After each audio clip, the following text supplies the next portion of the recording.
Пред стартот на новата сеитба Норис Кочанско поле повторно е во пламен. Пожарникарите апелираат земјоделците да се воздржат од ваквата пракса, особено кај нивите што се покрај патиштата, каде густиот чад ја намалува видливоста и го зголемува ризикот од сообраќајни незгоди.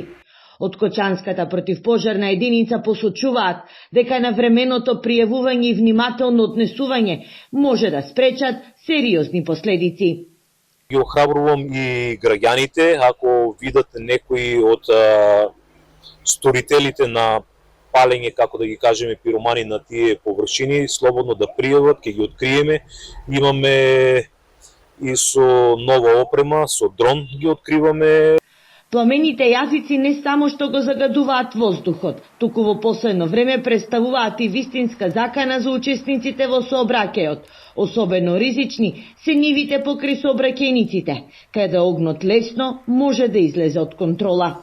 Страништата и трските кои се наоѓаат покрај патиштата се палат со стари гуми, се створа така наречена завеса која смета и на сообраќајот, така да може да се случи некои сообраќајни незгоди. Секоја година после жетвата околу 80% од интервенциите во Кочанскиот регион се на пожари на отворен простор.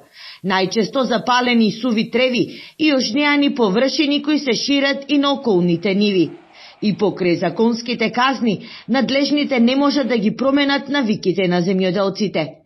Агрономите укажуваат дека постојат алтернативни техники со кои може да се зачува животната средина и да се зголеми приносот. Наместо да се користи оган како брзо чистење на нивите, оризовата слама може да се употреби како суровина за производство на брикети и палети за грејење, но и како материјал за производство на компост и органско ѓубре.